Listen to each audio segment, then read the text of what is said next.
Bayangkan hidup di dalam kabut, di mana batas antara realitas dan ilusi terasa kabur. Mendengar atau melihat hal-hal yang tidak nyata, sehingga semuanya perlahan-lahan menghancurkan setiap sendi kehidupanmu. Ini adalah gambaran dari perjuangan yang dialami oleh penyintas skizofrenia.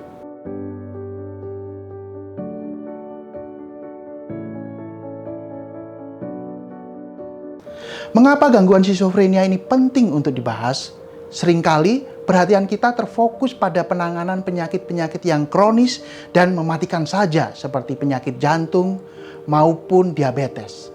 Namun, bagi gangguan jiwa berat, khususnya skizofrenia, seringkali terabaikan. Meskipun tingkat mortalitasnya rendah, gangguan ini dapat menyebabkan beban disabilitas yang tinggi di antara penyakit kronis yang lainnya.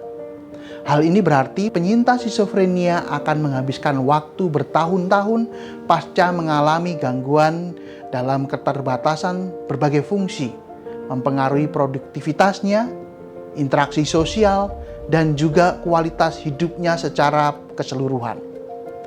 Disabilitas ini terjadi terutama apabila penyintas tidak mendapatkan penanganan yang tepat. Nah, disinilah penelitian saya berperan. Fokus perawatan bagi gangguan skizofrenia ini telah bergeser dari sekedar meredakan gejala menjadi pendekatan yang jauh lebih holistik dan partisipatif, yang kita sebut sebagai model yang berorientasi pada pemulihan. Model ini secara global diakui sebagai standar untuk memfasilitasi pemulihan yang bermakna bagi penyintas skizofrenia. Namun, ada sebuah kunci yang hilang dalam diskursus tersebut, yaitu konteks lokal atau budaya.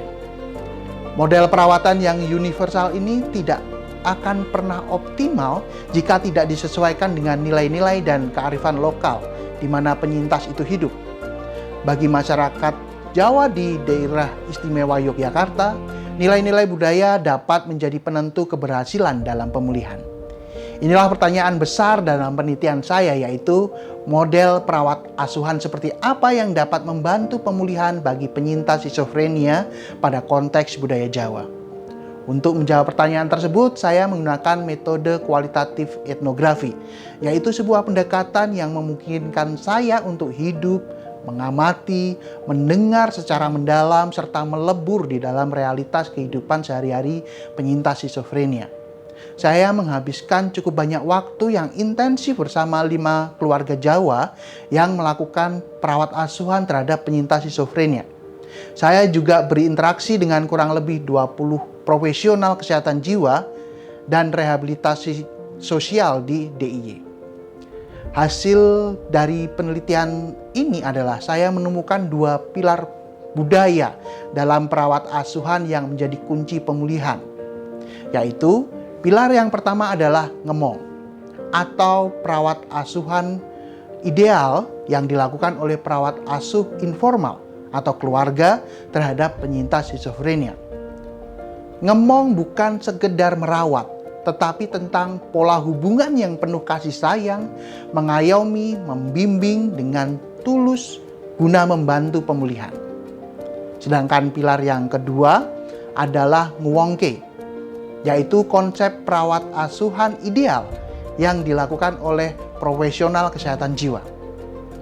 Nguwongke secara harfiah berarti memanusiakan. Ini berarti ada upaya melakukan interaksi yang humanis di mana penyintas diperlakukan dengan penuh martabat, dilipatkan dalam setiap upaya pemulihan, serta menghargai keberadaannya sebagai manusia seutuhnya, terutama dalam mengupayakan pemulihan yang bermakna.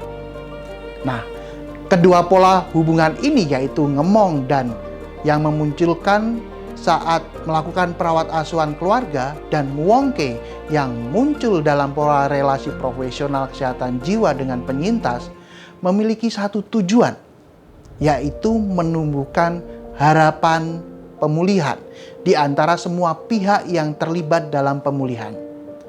Menumbuhkan harapan pada semua pihak ini menjadi novelty dari penelitian ini untuk mengembangkan recovery oriented model yang selama ini baru berfokus pada pengembangan harapan bagi penyintas saja. Model perawat asuhan dalam konteks lokal yang saya temukan ini diharapkan dapat menjadi alternatif teori pemulihan dan perawat asuhan yang kontekstual, yang berakar dari kearifan lokal bagi penyintas gangguan jiwa berat, seperti skizofrenia. Juga, temuan ini dapat digunakan sebagai panduan praktis bagi perawat asuh informal, seperti keluarga dan juga profesional kesehatan jiwa, dalam melakukan perawat asuhan bagi penyintas gangguan jiwa berat untuk mencapai pemulihan yang bermakna sesuai konteks lokal. Gangguan skizofrenia memang merupakan salah satu gangguan jiwa berat yang cukup menantang dalam penanganannya. Namun dengan ngemong dan nguwongke, kita dapat membangun kembali harapan dan juga menghargai martabat setiap pihak yang terlibat dalam setiap pemulihan. Kita juga memastikan bahwa penyintas skizofrenia tidak hanya mendapatkan perawat asuhan yang tepat, namun juga perawat asuhan yang berfokus terhadap pemulihan yang bermakna. Terima kasih, salam sehat jiwa untuk kita semua.